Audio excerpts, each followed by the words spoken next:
அதான் இன்றைக்கி நான் உங்களோடு கூட பேச போகிற ஒரு நற்செய்தி என்னன்னு கேட்டிங்கன்னா, அதான் இன்றைக்கி என்னோடய தலைப்பு நான் போட்டிருக்கேன் பாருங்களேன். என்ன போட்டிருக்கேன்? சுய வெறுப்பின் வெகுமதிகள், நித்திய வெற்றி அல்லது நித்திய என்ன போட்டிருக்கோம் நம்ம ஆங்கிலத்தில் ஏன் போட்டிருக்கேன், என்ன தமிழில் நித்திய வெற்றி அப்படின்னா நித்திய வெற்றினா என்னது? இதை குறித்து நான் உங்களுக்கு விளக்கி சொல்ல போகிறேன். சரிதானே? ஆக இன்றைக்கி நீங்களும் நானும் விசேஷமாக நம்ம ரொம்ப வருடமாக ஆண்டவரை ஏற்றிருக்கிறோம். எத்தனை வருஷம் நான் கேட்கல. ஒரு சிலர் ஒரு 2 வருஷம், ஒரு 3 வருஷம், 5 வருஷம், 10 வருஷம், ரொம்ப வருஷம் ஊழியத்தில் இருக்கிறீங்க, விஎஸ்வை ஏற்றுக்கொண்டு இருக்கீங்க. அப்படி தானே? சரி.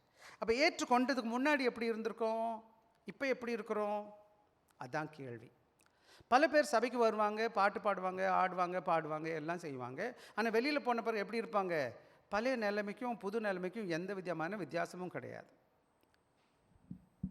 பார்த்துருக்கீங்களா அப்படிப்பட்டவங்கள?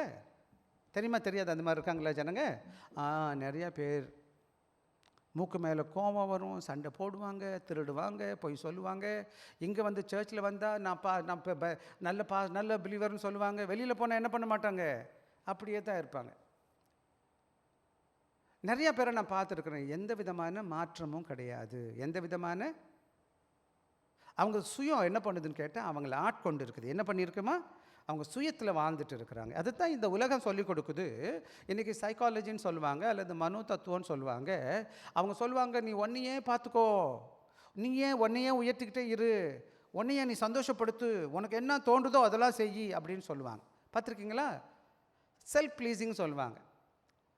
உங்களை பற்றி மட்டும் யோசிக்கணும். நான் எனக்குன்னு சொல்லி நினைக்கணும். ஆனால் ஏசாமி என்ன சொல்கிறாருன்னு கேட்டிங்கன்னா, நாமே வெறுக்கணும்னு சொல்கிறார். என்ன சொல்கிறார் ஏசாமி? Deny self, follow him and gain true life. அப்படின்னா நானே வெறுக்கணும். அப்படின்னா என்ன அர்த்தம்? வெறுக்கிறதுனா என்ன? நான் கொஞ்சம் விலைக்கு சொல்ல போகிறேன். இப்போ வெறுக்கிறதுனா என்ன அப்படின்னு சொல்ல போகிறேன். ஆக இன்றைக்கி நம்ம பார்க்குறது often loss a suffering and failure. சில வேலைகளில் இந்த என்னை நானே வெறுக்கிறதுன்னு சொன்னால் என்ன நினைக்கிறதா, ஏதோ நஷ்டம் அடைகிறது அல்லது பாடுபடுறது அல்லது ஃபெயிலியர், தோற்று போகிறது அப்படின்னு சொல்லி நினைக்கிறோம். அப்படின்னா கிடையாது. ஆக Christ clearly sees self denial is not a loss but eternal reward and victory. அப்படின்னா இயேசு சாமிக்குள்ளே வரும் பொழுது அவருக்கு ஒரு முக்கியமான பாடம் என்னன்னு கேட்டால், நான் என்னை வெறுக்கிறதுனால என்ன நடக்காது, இந்த உலகத்தில் நான் வெறுக்கும்போது இது நஷ்டம் கிடையாது. எனக்கு தேவன் நித்தியத்தை கொடுக்குறார். அது மாதிரி நித்திய வெற்றியை கொடுக்குறார். ஏசாமி சிலுவையில் என்ன கொண்டாரா? பிசாசு தோக்கடிச்சிட்டார்ல, ஏசாமி வெற்றி சிறந்தார்ல. அந்த வெற்றியில் உங்களுக்கும் எனக்கும் பங்கு வேணும்னா என்ன செய்யணும்? இந்த பூமியில் வாழும் பொழுது இயேசு எப்படி தன்னைத்தானே ஒப்பு கொடுத்தாரோ அதுபோல் அவருக்கு என் வாழ்க்கையை ஒப்பு கொடுக்கணும். புரியுதானே ஏதாவது சொல்கிறது? அதை தான் இன்றைக்கி நான் உங்களோட பேசுகிறேன். This passage reveals great paradox of kingdom. ஆக இந்த உலகத்தில் வாழும் பொழுது உலகம் சொல்லுது உனக்கு எனக்கு அப்படி சுயமாக வாழ சொல்லுது. ஆனால் ஆண்டவர் என்ன சொல்கிறார்? நீ சுயமாக வாழாத, உனக்குன்னு வாழாத. ஒன்றும் இல்லை, நான் உங்களுக்கு நல்லா சொல்லித்தரேன். நம்ம எல்லாம் இந்த பூமியில் கொஞ்ச நாள் தான் வாழ போகிறோம். எத்தனை பேருக்கு இது தெரியாது? எல்லாருக்கும் தெரியும் தானே? அப்படியே வாழ்கிறது கொஞ்சம் காலங்கள் இருந்தாலும் என்னத்தை நான் கொண்டு போக போகிறோன்னு நீங்கள் நினைக்கிறீங்க? எத்தனை பேர் தங்கமெல்லாம் கொண்டு போகலான்னு நினைக்கிறீங்க பரலோகத்துக்கு? $1000, $10,000, $20,000 வெள்ளி. லீக்வான்னு ஒருத்தர் இந்த நாட்டில் அதிபராக இருந்தார். அதாவது தந்தைன்னு சொல்லுவாங்க. இந்த நாடை வேணால் அவர் கொண்டு வச்சிருக்கலாம், என்ன பண்ணியிருக்கலாம். ஆனால் இறக்கும்போது என்ன பண்ணல அவர் சொல்லிட்டு போயிறாரு, என் வீடியோ உடச்சிருங்கடான்னு சொல்லிட்டு போயிட்டார். அலெக்சாண்டர் பற்றி கேட்டிருப்பீங்க. மகா அலெக்சாண்டர் 33 வயசு 32 வயசில் இறக்க போகிறார். டாக்டர்ஸ்லாம் கை விட்டுட்டாங்க, இறக்க போகிறோன்னு சொல்லிட்டாங்க. உடனே யார் அவர் பொட்டியை தூக்க சொன்னார்? டாக்டர்லாம் தூக்குங்கடான்னாரன். ஏன் தூக்குறாங்க? இந்த டாக்டர்லாம் ஒன்றுமே என்னால் பண்ண முடியல உயர் வைக்க. சரி, இதை பற்றிலாம் நிறைய கேட்டிருப்பீங்க. ஆக மொத்தத்தில் என்ன சொல்ல போகிறேன்னு கேட்டிங்கன்னா, இந்த உலகத்தில் எது வேணும்னு அழைகிறாங்களோ அது ஒன்றுமே பரலோகத்துக்கு போகாது. எதை நான் கடவுளுக்காக கொடுக்குறேனோ அது என்ன செய்யும்? எனக்கு நித்தியத்தில் மகிமையாக மாறும். அதுதான் இந்த வேத பகுதி சொல்லுது. இந்த வேத பகுதி என்ன சொல்லுதுன்னா, உங்கள் சுயத்தை வெறுக்கிறதுனா என்னது? உங்களை வேணான்னு சொல்கிறது கிடையாது. உங்கள் சுய இன்பத்துக்கு பதிலாக, உங்கள் சுய வெறுப்புக்கு பதிலாக ஆண்டவருக்கு முதலிடம் கொடுங்க. இந்த உலகத்தில் கிறிஸ்துவை ஏற்றுக்கொண்டதுனால என் சுய வெறுப்பை விஷயமாக பார்த்துக்காங்க. சிகரெட் பிடிக்கிற ஒரு தம்பி சிகரெட்டை விட்டுட்டாருன்னா யாருக்கு நஷ்டம்? அந்த இடத்துக்கு கஷ்டமாக இருக்கும். ஐயோ சிகரெட் விட்டுட்டேனேன்னு. இல்லை தண்ணி அடிக்கிறது விட்டுட்டாருன்னா எப்படி இருக்கும்? விட வேண்டாம். ஆண்டவர் ஏற்றுக்கிட்ட பிறகு என்னைக்கு இயேசுவுக்காக அவர் ஏற்றுக்கொள்கிறாரோ ஆட்டோமேட்டிக்காக என்ன செய்கிறாருன்னு கேட்டிங்கன்னா, எது ஏசாமுக்கு எனக்கு விருப்பமாக இருந்துச்சோ அந்த விருப்பத்தெல்லாம் எனக்கு வேணான்னு விடுறது தான் இந்த இடத்துல வெறுக்கிறதுன்னு சொல்லி வந்திருக்கு. வெறுக்குன்னா என்னது? அதெல்லாம் உங்களுக்கு நல்லது இல்லை, அது நிரந்தரம் இல்லை என்பதை வேதம் சொல்லுது. எது நிரந்தரமோ அதை பற்றிக்கொள்வோம். அதுதான் இன்றைக்கி நான் உங்களோட கூட ஆக truly great gain forever. ஆண்டவருக்காக நாம் தியாகத்தோடு கொடுக்கறது அது நித்தியத்தில் எனக்கு என்ன கொடுக்கும்? எப்போதும் ஆசீர்வாதமாக காணப்படும். இந்த வேத பகுதி 2 வேத பகுதி நம்ம வாசித்தோம். 2 வேத பகுதி இருந்துச்சுன்னு நான் நினைக்கிறேன். ஆக 2 வேத பகுதி இருக்கா? இல்லை ஒன்று தான் இங்கே இருக்குது. 16வது அதிகாரத்தை எடுத்துக்கங்க எனக்காக. லூக்கா எழுதும் மத்தேயு எழுதும் சுவிசேஷம் 16வது அதிகாரம் யாராச்சும் எடுங்களேன். எடுத்துட்டிங்களா? எடுத்துக்கங்க வாங்க. எடுத்துட்டிங்கன்னா இந்த வேத பகுதியை நீங்கள் பார்க்கும்போது என்ன பார்க்குறோன்னு கேட்டிங்கன்னா, 16வது அதிகாரோட பின்னணியை நீங்கள் கொஞ்சம் புரிஞ்சுக்கணும். 16வது லூக்கா 16வது அதிகார பின்னணி பற்றி பார்த்தீங்கன்னு சொன்னால், ஆண்டவராக இயேசு கிறிஸ்து 16வது 15வது அதிகாரத்தில் என்ன பேசுகிறாருன்னு கேட்டிங்கன்னா, பல அற்புதங்களெல்லாம் செஞ்சுக்கிட்டே வர்றார். நிறைய அற்புதங்கள் செய்கிறார். அற்புதங்கள் செஞ்சுட்டு வரும் பொழுது எல்லாம் அற்புதமாக இருக்குது, சந்தோஷமாக இருக்குது, எல்லாம் கேட்டுட்டு இருக்காங்க. அப்புறம் 16வது அதிகாரம் 1வது வசனம் எனக்காக வாசிங்க பார்க்கலாம். பரிசேயரும் சதுசேயரும் அவரை சோதிக்கும்படி அவரிடத்தில் வந்து அடையாளத்தை அவர்கள் கேட்குறாங்க. எங்களுக்கு அடையாளத்தை காமிங்கன்னு சொல்லி கேட்குறார். அப்புறம் அந்த இதுக்கு பதில் சொல்லிக்கிட்டே வந்தவர் என்ன செய்கிறாருன்னு கேட்டிங்கன்னா, இவங்களை சோதிக்கிறது என்னன்னு கேட்டிங்கன்னா, அவர்கள் என்ன செய்கிறாரு? ஏமாத்துறாங்க. அவர்களுக்கு வந்து சும்மா அவங்களை என்ன டெஸ்ட் பண்ணி பார்க்குறாங்கன்னு புரிஞ்சுக்கிட்டு அவர் என்ன செய்கிறாருன்னு கேட்டிங்கன்னா, அவர் என்ன செய்கிறாரு? அதெல்லாம் செய்யாமல் பின்னாடி கீழே வந்துட்டிங்கன்னு சொன்னால் 15வது வசனத்துலேருந்து வாசிங்க, 14வது வசனத்தை வாசிங்க. அதற்கு அவர்கள், சிலர் உம்மை யோவான் ஸ்நானகன் என்று சொல்லுகிறார்கள், எலியா என்றும் எரேமியா என்றும். ஆக இங்கே நல்லா கவனமாக கவனிச்சிங்கன்னா என்ன நடக்குதுன்னு கேட்டிங்கன்னா, அவர் யாரையா என்னை பற்றி என்னையா பேசுகிறாங்க ஜனங்க அப்படின்னு கேட்ட உடனே ஒவ்வொருத்தரும் எலியா சொல்கிறாங்க, எரேமியா சொன்னாங்க. பேதுரு என்ன சொன்னார்னு பார்ப்போம். 16வது வசனம். சீமோன் பேதுரு பிரயுத்தரமாக, நீர் ஜீவனுள்ள குமாரன் என்று. உடனே ஏசாமியை பற்றி சொல்கிறாரு. நீங்கள் தான் உண்மையான கிறிஸ்துவாகிய இயேசு கிறிஸ்து குமாரனாக ஜீவனுள்ள தேவனுடைய குமாரன் சொன்ன உடனே என்ன ஏசாமி சொல்ல ஆரம்பிக்கிறாருன்னா, அவர் பாடுகளை குறித்து பேச ஆரம்பிக்கிறார். 21வது வசனத்தின் வாசிங்கள் எனக்காக. அது முதல் இயேசு போய் மூப்பராலும் பிரதான ஆசாரியராலும் வேத பாரகராலும் பல பாடுகள் பட்டு கொலையுண்டு வேண்டுமென்று சீஷர்களுக்கு. உடனே என்ன செய்கிறாருன்னு கேட்டிங்கன்னா, ஆண்டவராக இயேசு கிறிஸ்து எப்போது பேதுரு அறிக்கை பண்ணுறாரோ நீங்கள் தான் இந்த மேசியாவாக இயேசு கிறிஸ்துன்னு சொன்ன உடனே ஆண்டவர் உடனே என்ன சொல்கிறாரு? இது நிறைவேறணும்னா என்ன செஞ்சுருக்கணும்? நான் சரீரத்தை என் வாழ்க்கையில் நான் ஃபஸ்ட் கஷ்டப்பட்டு பாடுபட்டு எங்கே போய் மறிக்கணும்? சிலுவையில் மறிக்கணும். அதான் அந்த வசனம் சொல்லுது. எருசலேமுக்கு போய் மூப்பராலும் பிரதான ஆசாரியரும் வேத பாரகரும் வேத பாரகராலும் பல பாடுகள் பட்டு கொல்லையுண்டு 3ஆம் நாளில் எழுந்திருக்க வேண்டும் என்பதை தம் சீஷர்களுக்கு சொல்ல தொடங்கினார். அப்போது 16, 20, 22 வாசிங்கப்பா.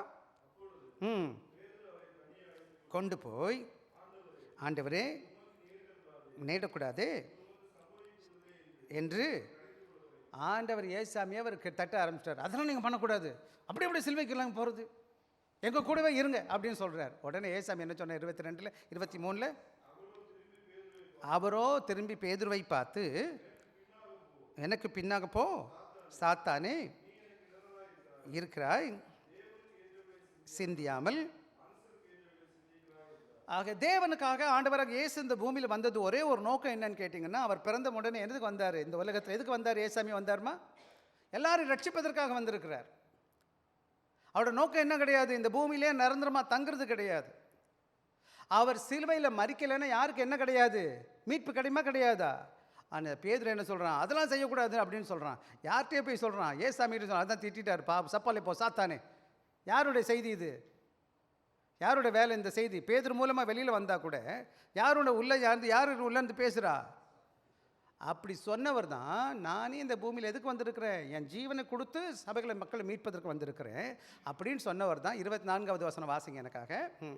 அப்பொழுது இயேசு தம்முடைய சீஷர்களை நோக்கி, ஒருவன் என்னை பின்பற்ற வர விரும்பினால் அவன் தன்னைத்தானே வெறுத்து தன் சிலுவை எடுத்துக்கொண்டு ஆக இன்னைக்கு நீங்கள் யாரும் என்னை போலவே இந்த பூமியில் நான் வந்திருக்கிறது நோக்கம் என்னன்னு கேட்டால், இந்த பூமியில் நிரந்தரமாக தங்கி வீடு கட்டி மாடி கட்டி இல்லை பொன் சேர்த்து பொருள் சேர்த்து நிரந்தரமாக இருப்பதற்கு கிடையாது.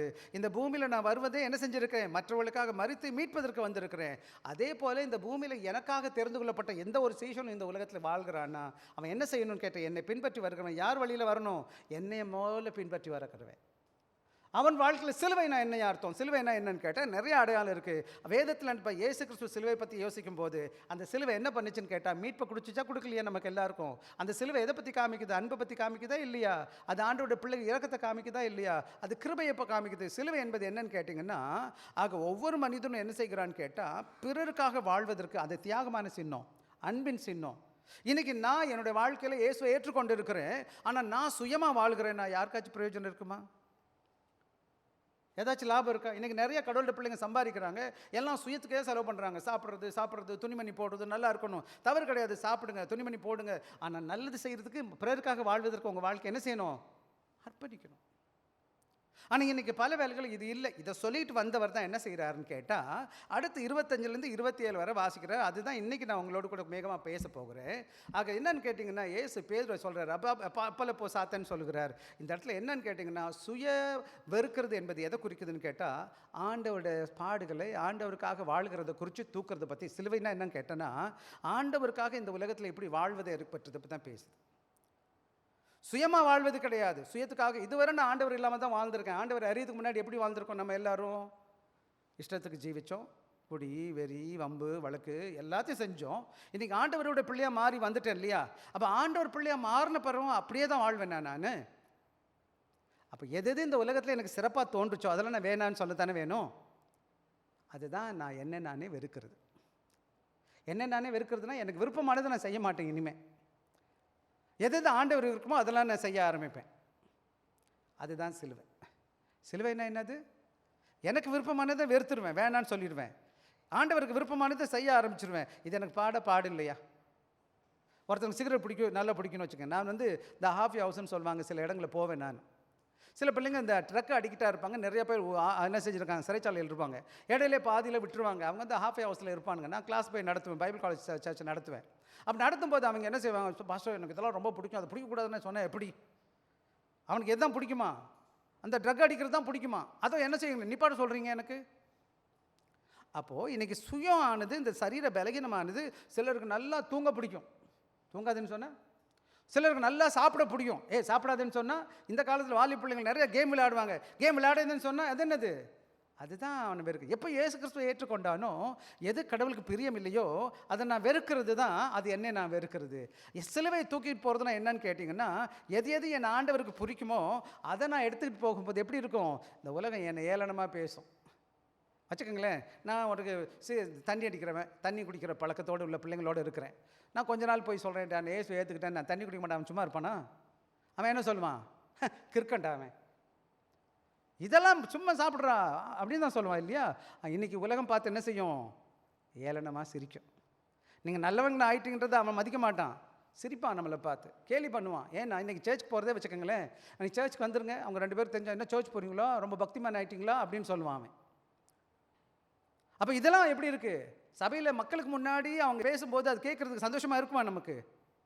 ஸோ என்னன்னு கேட்டிங்கன்னா, தேவனுக்காக தன்னைத்தானே வெறுக்கும் பொழுது அவருடைய சிலுவையை நான் என்ன இருக்கிறேன், எப்போது நான் என்ன வெறுக்கிறேனோ தெரிஞ்சோ தெரியாமலோ அவருடைய சிலுவை நான் தூக்கிட்டு நடந்துகிட்டு இருக்கேன். ஏன்னா இந்த உலகம் என்ன செய்யாது, என்னைய அற்புதமாக பேசாது. இந்த இடத்துல பார்த்தீங்கன்னா, லூக்கா 10வது அதிகாரம், மார்க் 10வது அதிகாரம் பார்த்தீங்கன்னா, ஒரு பெரிய எவன் வரான்னு கேட்டால், ஒரு பெரிய யங் ரூலர் வர்றான். ஒரு என்ன 10வது அதிகாரம் அப்புறமா வாசிச்சுங்க, வீட்டில் இப்போ வாசிங்க எனக்காக. அதாவது இந்த வேத பகுதி 10வது அதிகாரம் 28வது வருஷத்துலேருந்து வேணால் வாசிங்க எனக்காக. மார்க் 10 28 30 வரை வாசிங்க. அப்பொழுது பேதுரு அவரை நோக்கி, இதோ விட்டு உம்மை பின்பற்றினோமே என்ன சொல்ல தொடங்கினார். அதற்கு இயேசு, என் நிமித்தமாகவும் சுவிசேஷத்தின் நிமித்தமாகவும் வீட்டையாவது சகோதரனையாவது சகோதரியாவது தகப்பனையாவது தாயையாவது மணியையாவது பிள்ளையாவது நிலங்களையாவது விட்டவன் எவனும் இம்மையில் எப்போதும் இம்மையிலும் துன்பங்களோடு கூட 100 வீடுகளையும் சகோதரனையும் சகோதரிகளையும் தாய்களையும் பிள்ளைகளையும் நிலங்களையும் மறுமையிலே நித்திய ஜீவனையும் அடைவான் என்று. ஆக இந்த உலகத்தில் ஆண்டவருக்கென்று ஒப்பு கொடுத்தவன் யாரும் இழந்து போகிறது கிடையாது. என்னுடைய பெத்த தாய் தகப்பை என்னை ஆண்டவராக இயேசு கிறிஸ்துவை ஏற்றுக்கொண்ட பல இந்து பிள்ளைங்க என்ன செய்கிறாங்கன்னு கேட்டால், பல பிள்ளைங்க கடவுளை அறியாத ஒரு பின்னணியிலேருந்து வருவாங்க. அவங்க குடும்பம்லாம் தூக்கி எறிஞ்சிரும், அவங்கள எல்லாத்தையும் இழந்துருவாங்க அந்த உலகத்தின் பார்வையில். ஆனால் ஆண்டவருடைய சமூகத்துக்கு வரும்போது நிறையா அம்மா, நிறையா அப்பா, நிறையா அண்ணன், நிறைய தம்பி, நிறைய தங்கச்சி. இன்றைக்கி நம்ம சபைக்குள்ள வந்த பிறகு எப்படி தான் கூப்பிட்றோம், பிரதர் சிஸ்டர்னு கூப்பிடுக்குறோம். பல வேலைகளை உலகம் நம்மளை தூக்கி எறிஞ்சிரும், நமக்கு விரும்பினவங்களே தூக்கி போட்டுருவாங்க. ஈவன் நம்ம பெத்த பிள்ளைங்க, பெத்த தாய் தேவன், நம்ம கூட பிறந்தவங்க எல்லாரும் ஒதுக்கிடுவாங்க. ஆனால் ஆண்டவர் பிள்ளையாக மாறும் பொழுது என்ன நடக்கும்னு கேட்டால், இதெல்லாம் எனக்கு தேவன் கொடுப்பார். இந்த பூமியில் மாத்திரம் கிடையாது, நித்தியத்தில் கொடுப்பார். என்ன செய்வாரப்பா? என்ன தேவன் கொடுப்பாரு? நித்திய. அதான் வசனம் சொல்லுது. அது என்ன செய்யுது? என்னது அந்த வேத வசனம் என்ன சொல்லுது? கடைசி பகுதி 30 கடைசி 30 மறுமையிலே மறுமையில். ஆக இந்த உலகத்தில் நான் இந்த உலகத்தின் வாழ்க்கையில் நான் பல வேலைகளை நான் அங்கலாய்க்கிறேன். என்ன ஆண்டவரே எல்லாம் போச்சே எல்லாம் போச்சேன்னு சொன்னீங்கன்னா, இந்த உலகத்தில் நான் இந்த உலகத்தில் மரித்தாலும் கூட இந்த உலகத்தில் இருக்கிற காலங்களையும் ஆண்டவர் தேவன் பிள்ளைகளை கொடுப்பார். அந்த மறுமையில் எனக்கு நித்திய ஜீவனை கொடுப்பார். ஆக தேவனுக்காக விடுவது என்னன்னு கிடையாதுன்னா, அதான் இந்த வேலையில் theme denial of Christ results in eternal victory, divine reward and true life. ஆக உண்மையாக ஆண்டவராக இயேசு கிறிஸ்துவுக்காக நம்மளை தியாகத்தோடு கூட தன்னைத்தானே வெறுத்து வாழும் பொழுது என்னத்தை கொடுக்கும்? நித்திய வெற்றியை கொடுக்கும், தெய்வீக வெகுமதியை கொடுக்கும். ஆக உண்மையான ஜீவனை கொடுக்கும். அதுதான் நித்திய ஜீவனை கொடுக்கும். அதை குறித்து தான் இந்த வேத பகுதி வேகமாக பேசுது. வாங்க வசனம் 16-25 எனக்காக வாசிக்கலாம். தன்னை ஜீவனை ரட்சிக்க விரும்புகிறவன் இழந்து போவான், என் நிமித்தமாக தன் ஜீவனை இழந்து போகிறவன் என்ன செய்வான்?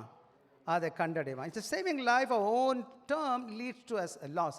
சில வேலைகளை இந்த உலகத்தில் எது எனக்கு வேணும்னு நினச்சோம். இது விசேஷமாக குடிக்கிறது, வெறிக்கிறது, இந்த உலகத்தில் வாழ்கிறது, எல்லாரும் மதிப்பு எல்லாரும் என்னை அங்கீகரிக்கணும்னு நினைக்கும் போது, என்னைக்கு எல்லாரும் நான் சந்தோஷப்படுத்த விரும்பினேனோ அப்படி செஞ்சேன்னா என்ன ஆயிரும்? நான் நித்திய ஜீவனை இழந்து போயிடுவேன். எப்போ இதெல்லாம் நான் விட்டுட்டேனோ, இதெல்லாம் வேணாம் எனக்கு, நான் ஆண்டவரை மத்தி போகிறேன்னு சொன்னேன், என்ன நடக்கும்? இந்த உலகத்தில் இழந்து போன மாதிரி தெரியும், ஆனால் ஆண்டவர் நித்தியத்தில் என்ன செய்வார் எனக்கு தர. அதுதான் இந்த வசனம் சொல்லுது. என்ன சொல்லுதுன்னு கேட்டால், ஆக இந்த உலகத்தில் என்னன்னு கேட்டால் கிளிங் டு கம்ஃபர்ட். சில வேலைகள் நான் சொகுசாக தூங்கணும், அல்லது என்ன நினைக்கிறேன்னு கேட்டிங்கன்னா ரெப்புடேஷன், மற்றவங்க என்னை மதிக்கணும், மற்றவங்கள்ட்ட எனக்கு பணம் வேணும், எல்லாரும் நான் எல்லாத்தையும் கண்ட்ரோல் பண்ணணும்னு நான் நினைப்பேன்னு சொன்னால் என்ன ஆகும்னு கேட்டிங்கன்னா, இதெல்லாம் என்னை விட்டு அகன்று. இதெல்லாம் நிரந்தரம் இல்லாதது. என்னோடய சொகுசு நிரந்தரமானதா? எங்கள் மற்ற கொடுக்குற மதிப்பு எனக்கு நிரந்தரமானதா? அல்ல என்னோடய பொருள் எனக்கு இருக்க சொத்து நிரந்தரமானதா? இல்லை எனக்கு கீழே இருக்கிறவங்க எல்லாரையும் கண்ட்ரோல் பண்ண முடியுமா என்னால் எல்லா நேரமும்? பெரிய பெரிய ஆளுங்களே ஒன்றும் இல்லாமல் போயிட்டானுங்க. சமீபத்தில் இப்போ நடந்துகிட்டு இருக்கு, வெனிசுலாவோட அதிபரை யார் பிடிச்சிட்டு போயிட்டாங்க? அமெரிக்காக்காரன் வந்து பிடிச்சிட்டு போயிட்டான். இதுவரை அதிபராக இருந்தார். எங்கே அதிபர் இருந்தார்? வெனிசுலா நாட்டில் யார் இருந்தா? மடுரோன்னு ஒரு ஆள், பெரிய ஆள், 52 வருஷமாக என்னமோ செய்கிறாரு, பெரிய ஆட்சி செஞ்சுட்டு இருந்தார். அவர் தான் நம்பர் 1. நைட்டாக என்ன பண்ணிட்டானுங்க இந்த வருஷம்? அமெரிக்காக்காரன் பாம்பை போட்டு நைட்டாக என்ன செஞ்சுருக்கான்? கரெக்டாக கொண்டு போய் என்ன செஞ்சுட்டான்? இப்போ எங்கே நிற்கிறார் அவர்? நியூயார்க்கில் சிறைச்சாலையில் இருக்க. இது ரெக்கார்டில், இது வரலாறு, நான் சும்மா சொல்லலை. இப்போ நடந்துட்டுருக்க செய்தி கவனமாக கவனிச்சிங்கன்னா அது தெரியும். ஓவர் நைட்டு, ஒரே நைட்டில் அவன் அதிகாரம்லாம் பிடிங்கிட்டானுங்க. ஆக இந்த உலகத்தில் பெரிய பெரிய அதிபதிகளுக்கே இந்த மாதிரி இருக்குமானா, நீங்களும் நான் என்ன அதிகாரம் வச்சுருக்கிறோம் பூமியில்? நம்ம பெரிய அதிகாரி எங்கே? நம்மளுக்கு 100 பேர் 1000 பேர் வேலை பார்க்குறாங்களா? அப்படியே வேலை பார்த்தாலும் எவ்வளோ நாளைக்கு அது நிற்கும்? கொஞ்ச நாளைக்கு. ஆக மொத்தத்தில் நமக்காக வாழ்வதை காட்டிலும் இனிமேல் நாம் யாருக்காக வாழணும்னு கேட்டிங்கன்னா கிறிஸ்துவுக்காக வாழ்வதை தெரிஞ்சு கொள்ளணும். அதுதான் அந்த வேத பகுதி சொல்லுது. டெம்பரரி கைன், இந்த உலகத்தின் ஆசீர்வாதங்கள் தற்காலிகமான ஆசீர்வாதம், எனக்கு இருக்குது நாளைக்கு இருக்காது. ஆனால் நான் இந்த உலகத்தின் ஆசீர்வாதங்கள் எனக்கு வேணும்னு நான் வாழ்வேன்னா நான் நித்தியத்தை இழந்து போயிடுவேன். அன்பான பிள்ளைகளே, குடி குமாலும் ஆட்டம் பாட்டம் கொண்டாட்டம் இந்த உலக மக்கள் போட்டுக்கிட்டு இருக்காங்க. நீங்கள் நினைக்கலாம் அதெல்லாம் நிரந்தரம்னு சொன்னீங்கன்னா தயவுசெய்து போய் பாருங்கள், அவன் வாழ்க்கையை கொஞ்சம் பாருங்கள். இந்த உலகத்தில் ஆடி ஆட்டம் போட்டவங்களாம் போயிட்டான். என்னன்னு சொல்லுங்கள், சில பாட்டெலாம் இருக்குது. என்னது, கொஞ்ச நாள் ஆடலாம் என் தம்பி, எவ்வளோ பணம் இருந்தாலும் பொருள் இருந்தாலும் கொஞ்ச நாளைக்கு அப்புறம் காணா போயிடும் தம்பி.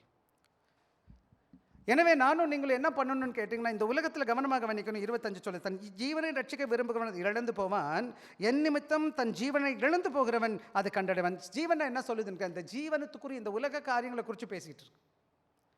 அந்த உலகத்தில் ஜீவனை கடவுள் கொடுத்துரு, ஆண்டவருக்கு கொடுத்ததுனால செத்துலாம் போக மாட்டேன், இந்த உலகத்தில் தான் வாழ்வேன், ஆனால் அவருக்காக வாழ்கிற வாழ்க்கை மாறணும் போடுது.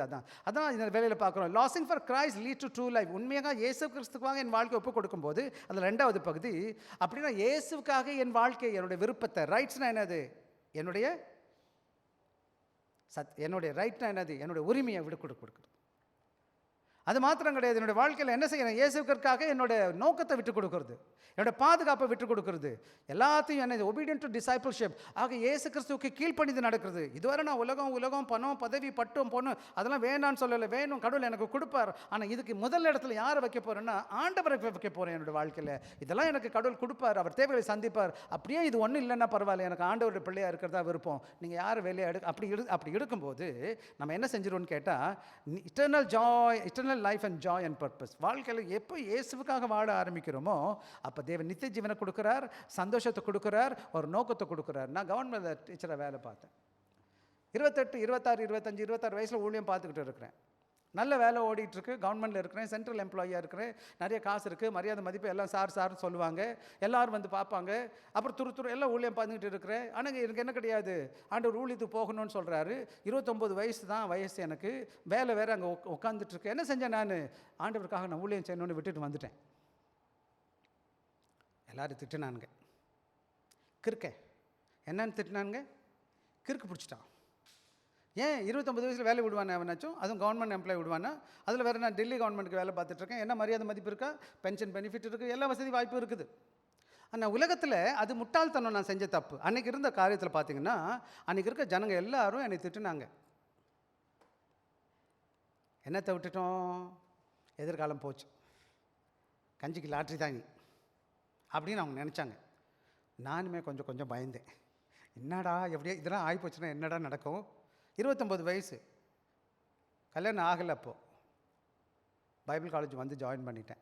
பிரின்சிபல் கேட்டார், உனக்கு யார் ஸ்பான்சர் பண்ணுவா, யார் உனக்கு ஃபீஸெல்லாம் கட்டுவா?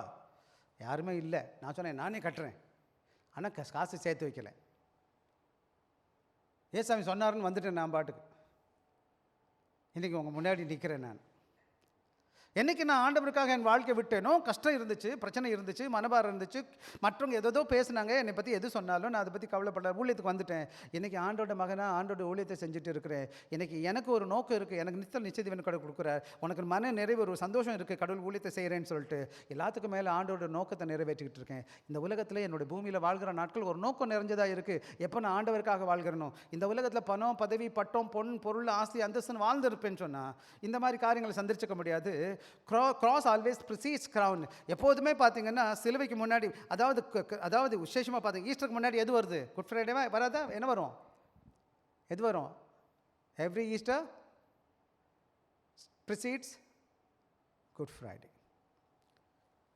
ஏசாமி சிலுவையில் மறிக்கலைன்னு என்ன கிடையாது, உயிர்த்தெழுந்த ஞாயிறு கிடையாது.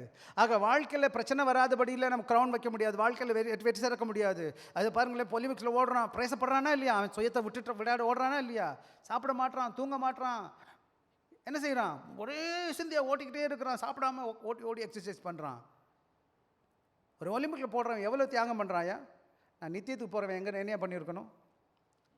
ஒலிம்பிக்கில் அழிஞ்சு போகிற கப்பை வாங்குறதுக்கு, மெடலை வாங்குறதுக்கு அவன் உயிரை கொடுக்குறான், 4 மணிக்கு எந்திரிக்கிறான், சாப்பிட மாட்டான், தண்ணி குடிக்க மாட்டான், சிகரெட் பிடிக்க மாட்டான். நாம் என்ன செய்கிறான், தன்னை வருத்திக்கிறான்.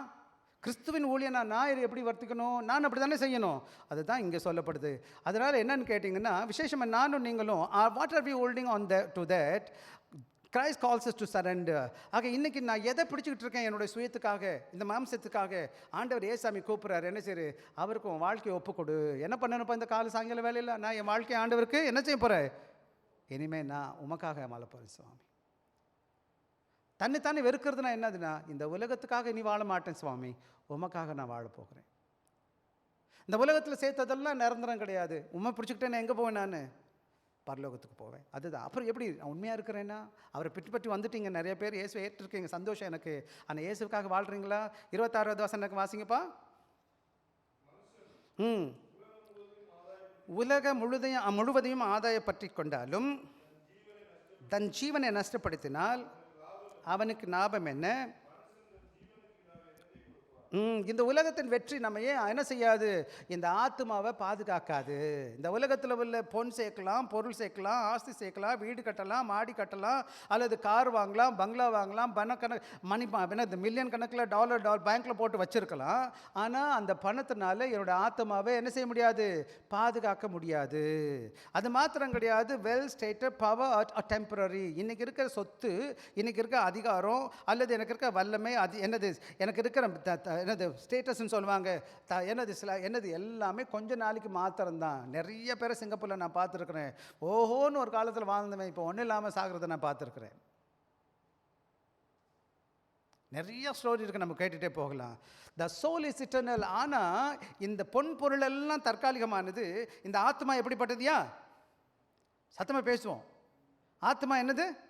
நித்தியமானது. அப்போ நித்தியத்துக்கு நான் முக்கியம் கொடுக்கணுமா, இல்லை தற்காலிகமானதுக்கு கொடுக்கணுமா? அதனால the soul value exceed all earthly gain. அப்படின்னா இந்த உலகத்தில் உள்ள எல்லா பொன் பொருள் ஆஸ்தி அந்தஸ்தை காட்டிலும் உங்கள் ஆத்மா எப்படிப்பட்டது? விலையேற பெற்றது. என்னதுமா? ஏன் யார் கொடுத்தது இந்த ஆத்மா? ஆண்டவர் கொடுத்த ஆத்மா. எனவே சோல் பேர் இமேஜ் யார்? யாருடைய சாயல் இந்த ஆத்மா இருக்குது? ஆண்டவருடைய சாயலில் இருக்குது. அது மாத்திரம் no price can redeem it apart from Christ. இந்த உலகத்தில் இந்த ஆத்மாவை யார் மூலம் வாங்க முடியாது? எந்த தங்கத்தாலையும் வெள்ளியாலையும் உழைப்பாலும் வாங்க முடியாது. வேணா ஒரே வேறு வேத பகுதி வாசிங்க, எவ்வளோ பெருசுன்னு வாசிக்கலாம். சங்கீதம் 49 7-9 வரை வேகமாக வாசிங்க. ஒருவனாவது தன் சகோதரன் அழிவை காணாமல் நீ என்றைக்கும் உயிரோடு இருக்கும்படி எவ்விதத்தினாலாவது அவனை மீட்டுக் கொள்ளவும் அவன் நிமித்தம் மீட்கும் பொருளை அவனுக்கு கொடுக்கவும் கூடாது. அவர்கள் ஆத்ம மீட்பு அவர்கள் மிகவும் அருமையாக இருக்கிறது. அந்த வேதம் சொல்லுது, நீங்கள் எதை கொடுத்தாலும் அவனோட ஆத்ம மீட்பை வாங்கவே முடியாது. எது கொடுத்தாலும் இந்த உலகத்தில். அப்படி நீங்கள் வாங்குற மாதிரி இருந்தால் எல்லா பணக்காரனும் முதலே வாங்கியிருப்பான். என்னையா வாங்க முடியுமா? முடியாது. இந்த ஆத்மா மீட்பை வாங்க முடியுமா? முடியாதா? இந்த ஆத்மா மீட்பு ஒரு ஆளாக மட்டும்தான் முடியும். ஆண்டவராக இயேசு கிறிஸ்துவால் மாத்திரம்தான் முடியும். இல்லையா? So there is no exchange value for the soul. ஆக இந்த உலகத்தில் அதனால தான் அந்த வசனம் சொல்லுது. மத்திய 26 மறுபடியும் வாசிக்கலாம். 16-26. ஆதாயப்படுத்தி கொண்டாலும் தன் ஜீவனை வசப்படுத்தி கொண்டால் லாபம் என்ன? ஜீவனுக்கு ஈடாக எதை கொடுப்பான்? ஏதாச்சும் கொடுக்க முடியுமா? The greatest tragedy is not losing the world but losing the soul. இந்த உலகத்தில் பொன் பொருள் இழந்து போனால் பார்த்தீங்கன்னா, வேதத்தில் ஒரு உதாரணம் இருக்குது. ஒரு பணக்காரன் வாழ்ந்தான், ஒரு ஏழை வாழ்ந்தான். பணக்காரன்ட்ட எல்லாமே இருந்துச்சு. ரொம்ப நல்லா துணிமணி போட்டான், நல்லா சாப்பிட்டான், ஓஹோன்னு பேர் புகழாக வாழ்ந்துட்டு இருந்தான். இன்னொருத்தன் அந்த வீட்டில் பக்கத்துலேயே உட்காந்துருந்தான், லாசர்னு பேர். அவன்கிட்ட ஒன்றுமே கிடையாது. ஆனால் 2 பேரும் ஒரு நாள் சாகுறாங்க. ஆனால் ஒருத்தன் எங்கே போகிறான்? இந்த லாசர் எங்கே போகிறான்? ஆண்டோட பரலோகத்துக்கு போகிறான். இங்கே இந்த பணக்காரன் எங்கே போகிறான்? நரகத்துக்கு போகிறான். வேதம் சொல்லுது, பணத்தினால அவனால் வாங்க முடிஞ்சிச்சா? ஏதாச்சும் அவன் மதிப்பினால் ஏதாவது வாங்க முடிஞ்சிச்சானாலும் அவனுக்கு இருக்க ஆசீர்வாதங்களோ அவன் சொந்த பந்தங்களோ யாரும் வந்து அவனை காப்பாற்ற முடிஞ்சிச்சா? ஸோ இன்றைக்கி பல வேலைகள் நம்ம என்ன செய்கிறோம்? இந்த உலகம் எனக்கு கற்றுக் கொடுக்குறது என்னன்னு கேட்டால், இந்த உலகம் போயணும், இந்த பணம் செய்கிற பொருள் செய்கிறேன்னு சொல்லுது. இது தேவை, தேவன் எனக்கு கொடுத்துருக்குறா, இந்த உலக வாழ்வுக்கு எனக்கு தேவை. ஆக நான் என்ன செய்யக்கூடாதுன்னு கேட்டால், என்னுடைய விருப்பையும் வெறுப்பையும் எல்லா நேரமும் பணம் எப்போ பார்த்தாலும் பணம். என்னுடைய மனசெல்லாம் பணத்திலே போக்குறது. அதுக்காக எது வேணாலும் செய்வான் பணத்துக்காக. பார்த்துருக்கீங்களா எங்கள் ஆளுங்களை? பணத்துக்காக எவ்வளோ பெரிய ஏமாத்து வேலையும் பண்ணுவான், திருட்டு வேலை பண்ணுவான், போய் பேசுவான். ஆண்டவர் இல்லை, கிறிஸ்தவர்களும் அப்படி செய்கிறாங்க. அதுதான் ரொம்ப வருத்தம் எனக்கு.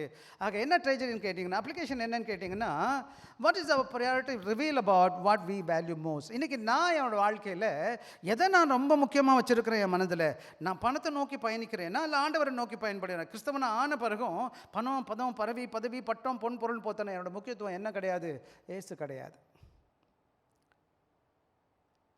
என்றைக்கு நான் ஆண்டவருக்காக வருகிறேனோ, இன்னொன்று நான் உங்களுக்கு சொல்லித்தரேன். ஆண்டவரை நீங்கள் தேடும் பொழுது இந்த உலகத்தில் பொருள் எல்லாம் ஆண்டவர் கொடுப்பா தான். மத்தேயு 6:33, முதலாவது தேவராஜ்யத்தையும் அவருடைய நீதியும் தேடுங்கள், அப்போது இவையாவும் உங்களுக்கு. ஆக தேவன் எனக்கு கொடுக்க மாட்டேன்னு சொல்லலை. இன்னும் சொல்ல போனால் வேதம் சொல்லுது. நான் அதான் சங்கீதம் 37:25 வாசிக்கலாம். யாராச்சும் ஒரு ஆள் டக்குன்னு வாசிங்க எனக்காக. சங்கீதம் 37:25.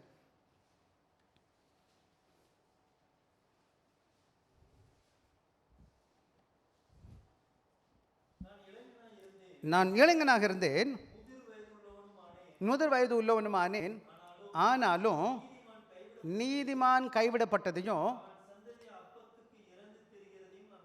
ஆக இன்னைக்கு எனக்கு தங்கம் வெள்ளி பொன் பொருள் நிறையா இல்லை. ஆனால் ஆண்டோட பிள்ளைங்க எப்பயும் என்ன செய்ய மாட்டாங்க? பிச்சை எடுக்க மாட்டாங்க சாப்பாட்டுக்கு, இல்லையா? ஆக இன்னைக்கு நீங்கள் கேட்க வேண்டிய, மனதில் கேட்க வேண்டியது, என்னுடைய வாழ்க்கையில் நான் எங்கே என்னுடைய சொத்தை சேர்த்துட்ருக்கேன்? எங்கே என்னுடைய சொத்தை சேர்க்குறேன்? பரலோகத்துலையா பூமியிலையா?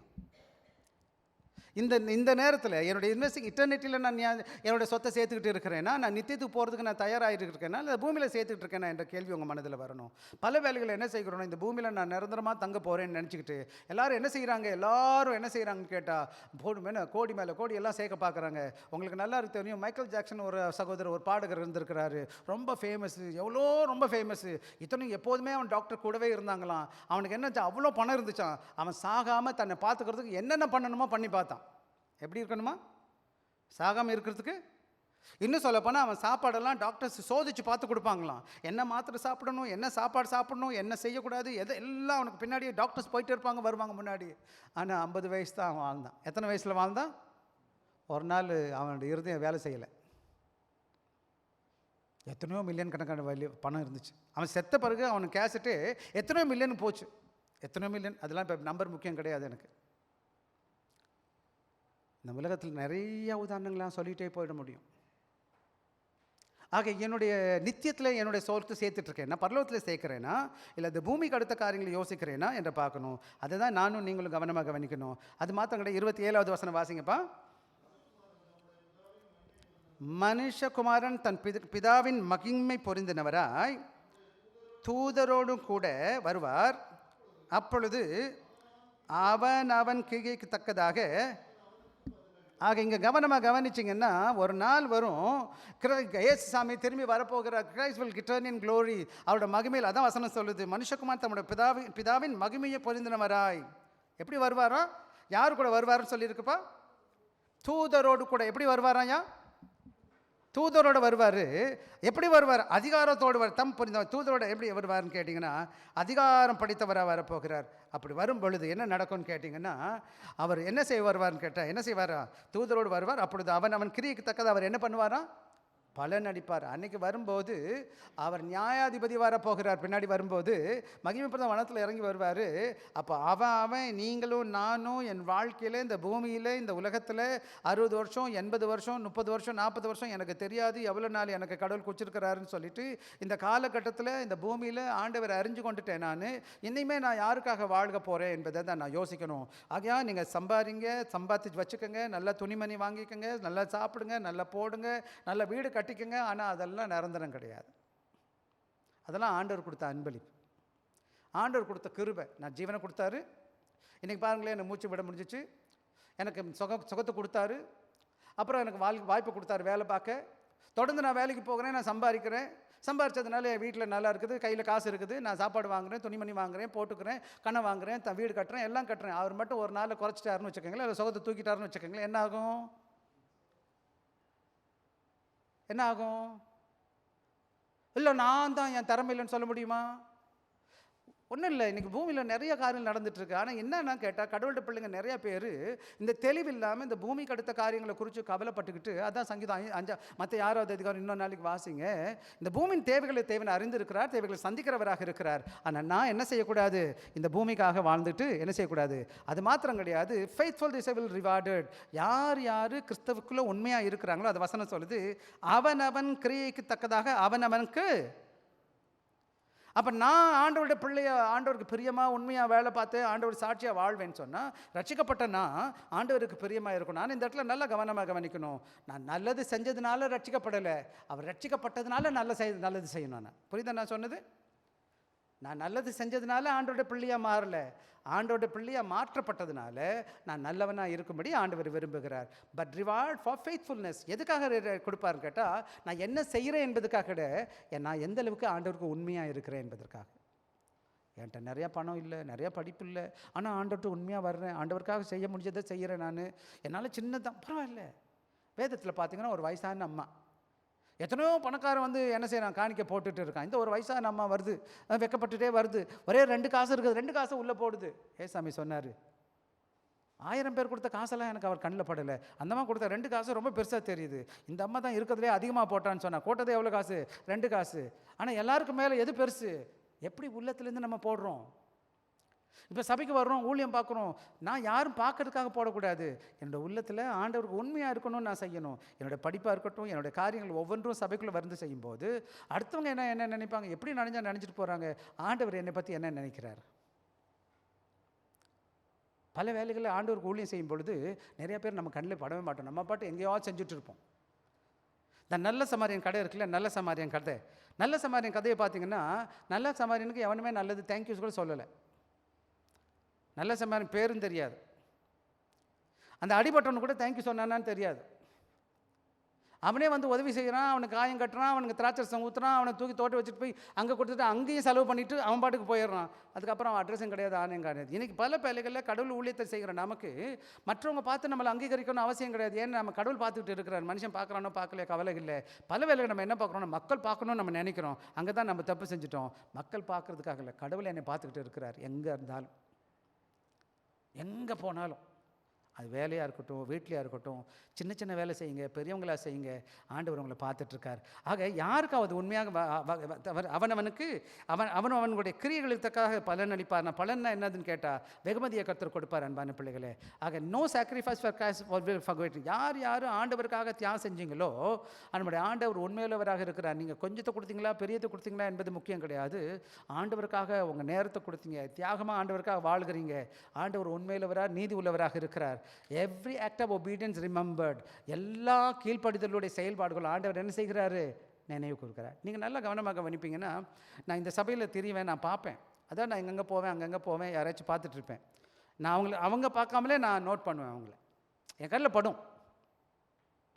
அப்புறம் என் மனசில் வச்சுக்குவேன், இந்த தம்பி நல்ல தம்பி, இந்த ஊழியக்கார் ரொம்ப நல்லவர்.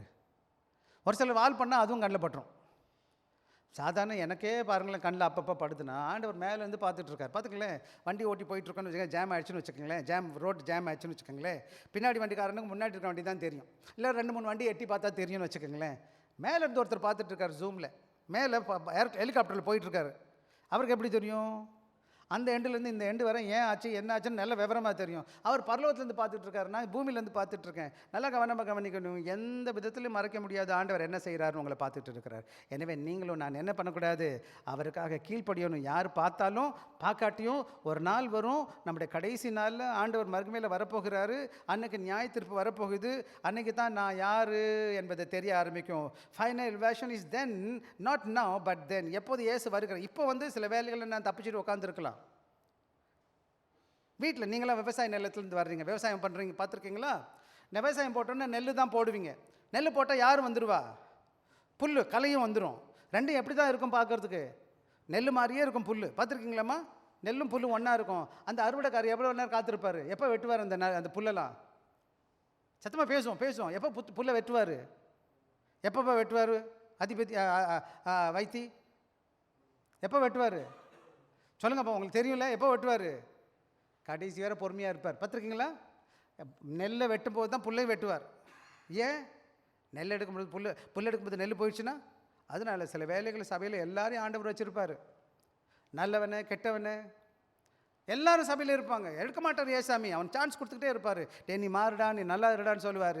ஆனால் ஒரு நாள் வரும், அவரோட வருகை வரும். அவரோட வருகை வரும்போது அவர் ராஜா வரப்போகிறார். அந்த ராஜாவது ஏசுசாமி உள்ளே வரும்போது, கீழே வரும்போது, அவர் தூதர்களோடு வரும்பொழுது அப்போ தான் என்ன நடக்கும், நானும் நீங்களும் எது ஆண்டவருக்காக உண்மையாக செஞ்சோமோ அப்போது அவர் முன்னாடி நிற்போம், கையை கட்டிட்டு நிற்போம். ஆண்டவர் கேட்பார், அப்பா நீ என்ன பண்ணுன்னு கேட்கவே மாட்டார். உங்களை பார்த்த உடனே இன்றைக்கி ஸ்க்ரீனில் ஓடுற மாதிரி உங்கள் மண்டவலம் தண்டவலம் கிடுக்கிட்டுன்னு ஓட ஆரம்பிச்சிடும். சிங்கப்பூரில் தெரியுமா உங்களுக்கு, இமிக்ரேஷனில் போய் நிற்பீங்களே, இமிக்ரேஷன் நிற்கும்போது உங்கள் பாஸ்போர்ட்டை தேய்ச்சி எடுத்த உடனே என்ன ஆகும், நீங்கள் யார், எங்கே வேலை பார்க்குறீங்க, எவ்வளோ நாளாக இருக்கிறீங்க எல்லாம் தள்ளிடும். எல்லாம் அந்த ஸ்க்ரீனில் வந்துடும். தெரியுமா உனக்கு? ஒரு புறம் இங்கே சிங்கப்பூரில் நம்ம சர்ச்சில் ஒரு தம்பி இருந்தால், அவன் பேர் இப்போ இங்கெல்லாம் ரொம்ப நாள் ஆச்சு ஊருக்கு போயிட்டு.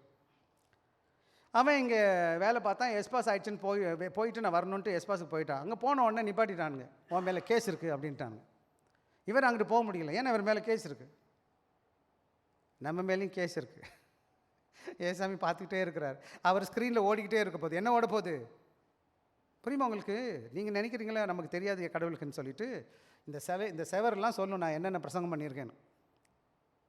செவருக்கு மட்டும் நீங்கள் இப்போ ரெக்கார்டிங் பண்ணி அதை ஓட வச்சுட்டிங்கன்னு வச்சுக்கோங்களேன், அதுக்குன்னு மெஷின் ஒன்று ரெடி பண்ணிட்டோம்னா இந்த ரெக்கார்டு இந்த செவத்தில் உள்ள எல்லா வார்த்தையும் பேச ஆரம்பிச்சிடும். யார் யார் வந்தா, யார் யார் போனால், இந்த சர்ச்சில் யார் என்ன பிரசங்கம் பண்ணுனா, இதெல்லாம் அதில் ஒட்டிகிட்டு இருக்குப்பா.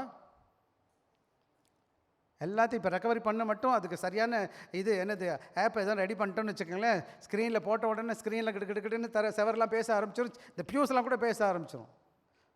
ஆக மொத்தத்தில் பார்த்திங்களா, டேப் ரெக்கார்டு வச்சுருக்கீங்க, கேமரா வச்சுருக்கீங்க, எதாவது உயிர் இருக்கா? அதுக்கு உயிர் இருக்கா இல்லையா ஐயப்பா? ஆனால் அது பேசுது, உயிர் இல்லாதது தானே. அப்போ இது மட்டும் இதுவும் எல்லாம் ரெக்கார்ட் பண்ணிக்கிட்டு இருக்கு. ஆக மொத்தத்தில் ஆண்டவர் உங்களை பார்த்துக்கிட்டு இருக்கிறாரு, உங்களோட காரியங்களை எல்லாம். இப்போ இன்றைக்கெல்லாம் சைனாவில் போனீங்கன்னா என்னன்னு கேட்டேன், சைனாவில் எல்லா இடம் கேமரா, எங்கே பார்த்தாலும் கேமரா.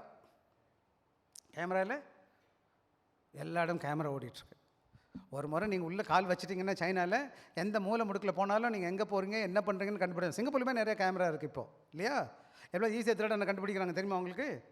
ஏன்னு கேட்டால் எங்கே போனான்னு கண்டுபிடிச்சிருவான். ஆக இந்த உலகத்தில் உள்ளவனே கேமரா வச்சு பார்க்கும்போது இந்த உலகத்தை படைத்த ஆண்டவருக்கு உங்களை பார்க்குறது எவ்வளோ கஷ்டம். ஸோ ஒரு நாள் வரப்போகுது. ஆக 28வது மார்க் 28 வந்துடுவோம், வேகமாக வந்துருங்கப்பா. மார்க் 10வது அதிகாரம் 28-30 வேகமாக முடிச்சிடுவோம்.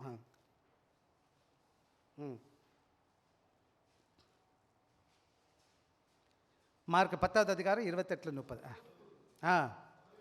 நோக்கி, இதோ நாங்கள் எல்லாம் எல்லாத்தையும் விட்டோம் உம்மை பின்பற்றினோமே சொல்ல தொடங்கினான்.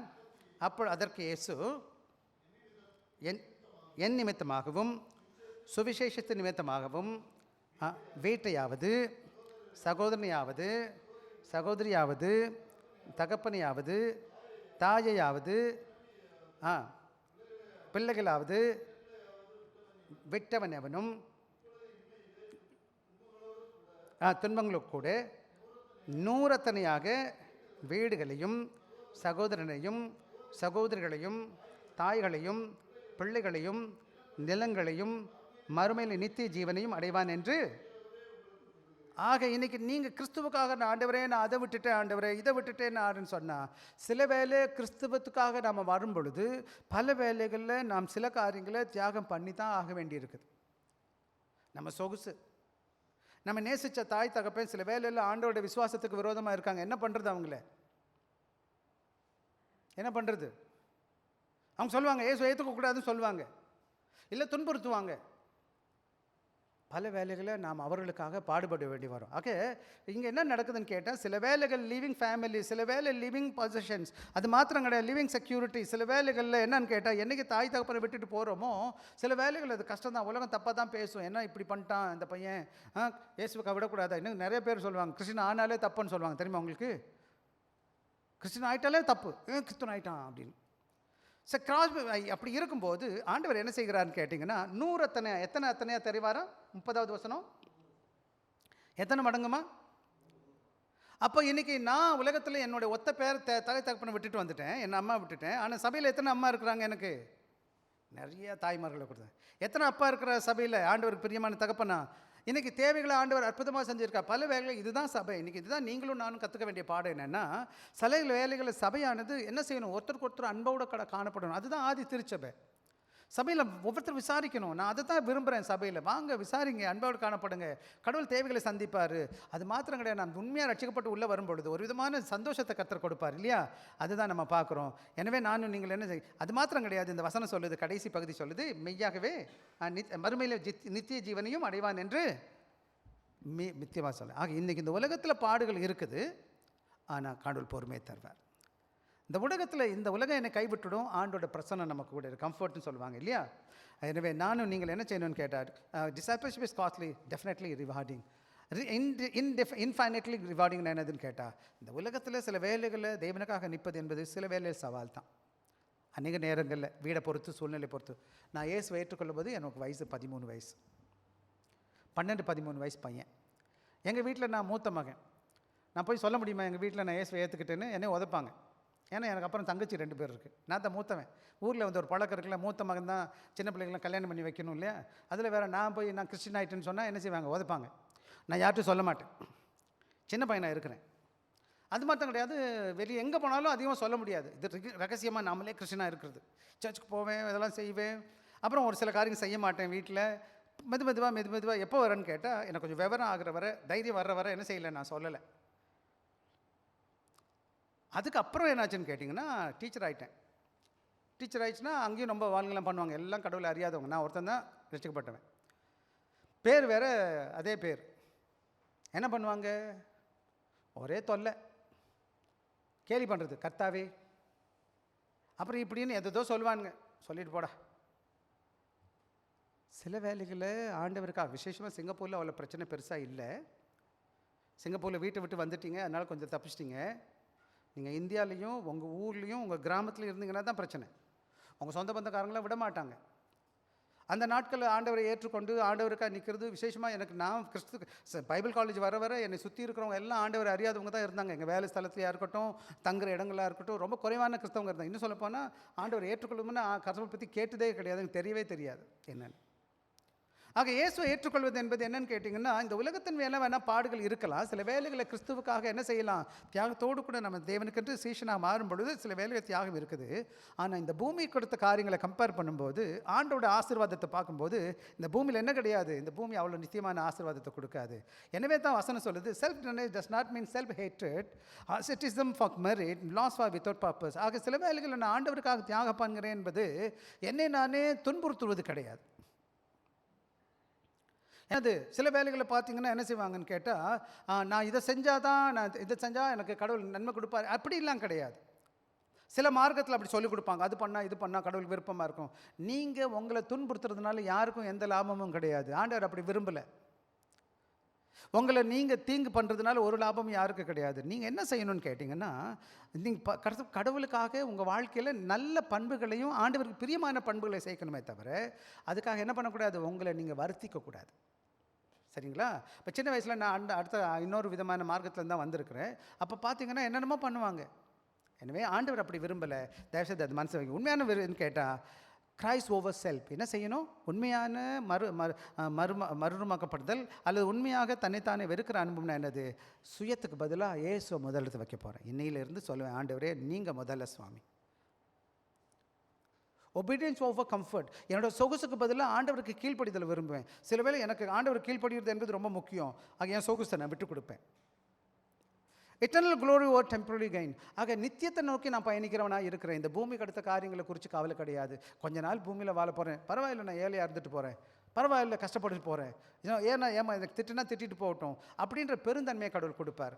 2 கொரிந்தியர் 5வது அதிகாரம் 17வது வசனம் எனக்காக வாசிக்கலாம். 2 கொரிந்தியர் 5:17. எப்படி இருக்க, ஒருவன் கிறிஸ்துவுக்குள் இருந்தால் புது சிருஷ்டியாக இருக்கிறான், பழையகள் ஒழிந்து போயின. ஆக இன்னைக்கு நான் கிறிஸ்துவுக்குள்ள இயேசு சாமி பிள்ளையாக வந்துட்டேன். நான் புது மனுஷனாக இருக்கணுமா இல்லையா? கிறிஸ்துவுக்காக வாழணுமா இல்லையா? ஆக பழைய மாதிரியே கோபம், வம்பு, வழக்கு, சண்டை, சச்சரவு, ஒரே காசு, பணம், பதவி, பட்டம், போட்டி, போராமை செய்யலாமாயா? கலாத்தியர் 5வது அதிகாரம் இன்னொரு நாளைக்கு வாசிச்சு பாருங்கள். ஆண்டவர் அறியாதவன் எப்படி வாழ்கிறான்னு பாருங்கள், ஆண்டவர் அறிஞ்சவன் எப்படி வாழ்கிறான்னு நீங்கள் பாருங்கள். இன்னொரு நாளைக்கு பார்ப்போமா? இப்போ நேரம் இல்லை, அதனால் விட்டுடுறேன். ஆக மொத்தத்தில் என்ன சொல்ல வரேன்னா, Jesus does not call us to an empty sacrifice but glorious exchange. ஆக இந்த உலகத்தில் நாம் தியாகத்தோடு வரும்போது, தியாகம் பண்ணுவது என்பது மகிமையான மாற்றத்தை என் வாழ்க்கையில் கொடுப்பார். உண்மையாகவே இயேசு கிறிஸ்துவாக வாழும் பொழுது என் வாழ்க்கையில் ஒரு பெரிய மாற்றத்தை என் உள்ளத்தை கொடுப்பார். அந்த உள்ளத்தில் வரும் பொழுது சந்தோஷத்தையும் நிறைவையும் கர்த்தர் கொடுப்பார். இந்த உலகத்தில் நோக்கத்தை கொடுப்பார். எப்படி வாழணும், எப்படி வாழக்கூடாதுன்னு தருவார்.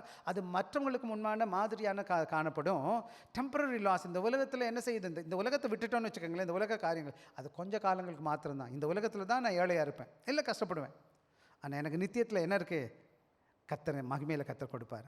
சில வேளை ஏர்த்லி சஃபரிங், பாடுகள் கொஞ்சம் காலங்கள் இந்த பூமியில் இருக்குது. பவுல் சொல்கிறாரு, மகிமையை பார்க்கும்போது இந்த உலகத்து பாடுகள் கொஞ்சம் காலம் தான், கொஞ்சம் தான் சொல்கிறாரு. அது மாத்திரம் கிடையாது. Self denial is eternal victory. சில வேலை என்னை நான் வெறுக்கும் பொழுது எனக்கு நித்தியத்தில் எனக்கு வெற்றியை தரத்தால் வல்லவராக இருக்கிறார். எனவே நானும் நீங்கள் என்ன செய்யணும்னு கேட்டிங்கன்னா, 2 கொரிந்தியர் 4வது அதிகாரம் 7வது வசனம். 2 கொரிந்தியர் இல்லை இல்லை 2 கொரிந்தியர் 2 தீமோத்தேயு 4:7. மன்னிக்கணும். நல்ல போராட்டத்தை போராடினேன், ஓட்டத்தை முடித்தேன், விசுவாசத்தை காத்துக்கொண்டேன். இது முதல் வைக்கப்பட்டிருக்கிறது. ம் ம் ம் ஆக நானும் நீங்களும் இந்த பூமியில் நல்ல போராட்டத்தை போராடணும். நம்முடைய விசுவாசத்தை காத்துக்கொள்ளணும். ஒரு நாள் ஆண்டோட மகிமையில் வரப்போகிறார். அப்போது எனக்கும் உங்களுக்கும் அவர் என்ன செய்வார்? வெகுமதியை தருவாரா தரமாட்டாரா? அதுதான் வேதவசனம். எனவே இந்த பூமியில் கொஞ்ச காலங்கள் வாழ்ந்தாலும் ஆண்டவருக்கு வாழ கர்த்தர் கிருபை தருவார். எனவே அன்பான பிள்ளைகளே, do not fear losing for Christ. சில வேளைகளில் ஆண்டவருக்காக இழந்து போகணும்னு நினைக்கக்கூடாது. ஏன்னு கேட்டால் fear of losing for Christ, fear losing Christ for the world. சில வேளைகளில் நம்ம எதுக்கு பயப்படணும்? நான் இயேசு இழந்து போகிறதுக்காக பயப்படணும். இந்த உலகத்தை இழந்து போகிறதுக்காக நம்ம இயேசுக்காக இழந்து போகிறது பயப்படக்கூடாது. ஏன்னா டேக் அப் யோர் கிராஸ்னா உங்களுக்கு தேவனுக்காக வாழக்கூடிய தேவனுடைய சிலுவை என்பது தேவனுக்காக வாழக்கூடிய வைராக்கியத்தை எடுத்துக்கோங்க. ஆண்டவருக்காக வாழணும்னு நினைங்க, அவரை பின்பற்றி போங்க. அவருடைய வாழ்க்கையில் நிச்சயம் நமக்கு என்ன கொடுப்பார்? ரிவார்டு, வெகுமதி கொடுப்பார். நிச்சயமாக நம்ம எல்லாரும் ஒரு நாள் நித்தியத்தில் காணப்படுவோம். இப்படி நினச்சி பாருங்களேன், நீங்கள்லாம் பரலோகத்துக்கு போகிறீங்க. நம்ம எல்லாரும் பரலோகத்துக்கு போகும்போது எப்படி உள்ளே போய் நிற்பீங்க? ஆண்டவரை ஏசாமியை பார்க்குறீங்க. அவர் என்ன சொல்லுவார்? உங்களை பார்த்து, என்னை பார்த்து என்னமா சொல்லுவார்? என் மகனே வா அப்படின்னு கை கட்டி, வாடா வாடா வாடா வாடா. ஸ்தேவானை கல் எறிகிறாங்க. ஸ்தேவான் கல் எறியும்போது ஸ்தேவான் வானம் திறந்துருக்குது. ஏசு கிறிஸ்து நின்று என்ன செய்கிறாரு? நம்ம அப்படி போவோமா? இல்லை, இந்த பூமியில் பணம் பதவி பட்டம் பொருள், உலகத்தில் சண்டை சச்சரவு வம்பு வழக்கு மேக்கப் போட்டுக்கிட்டு காதை குத்திக்கிட்டு ஒரு டெமோகாட ஒரு மாதிரி என்ன மாதிரி எப்படி நடக்குதோ அப்படி ஒன்று பண்ணிக்கிட்டு இஷ்டத்துக்கு அப்படி பண்ணி மாதிரி வாழ்ந்துக்கிட்டு அப்புறம் பார்த்தா நான் பரலோகத்துக்கு போவேன். எப்படி போவேன்? நான் கடவுளுக்கு தியாகமே பண்ணலை. ஏசாமி இங்கே கற்றுக் கொடுக்குற பாடம் என்னென்னா, பேதுருட்ட சொல்கிறது, எப்படி இயேசு தன் வாழ்க்கையை ஜீவனை கொடுத்து தியாகத்தோடு வாழ்ந்தாரோ அதே போல் ஒவ்வொரு கிறிஸ்தவனும் கிறிஸ்துவ போல வாழணும். அதுதான் கிறிஸ்தவம். அதானேயா? இவன் கிறிஸ்தவன் பேரை வச்சுக்கிட்டு உலகத்தானபடி வாழ்ந்துட்டு இருக்கான், கிறிஸ்துவ போல வாழலை. அது என்ன வாழ்க்கை? எனவே நீங்களும் நானும் ஆண்டவருக்காக வாழ்வோம். அதுதான் தேவன் கொடுக்குற பெரிய ஆசீர்வாதம். நம்ம அப்படியே விட்டு முடிச்சிருவோமா? நம்ம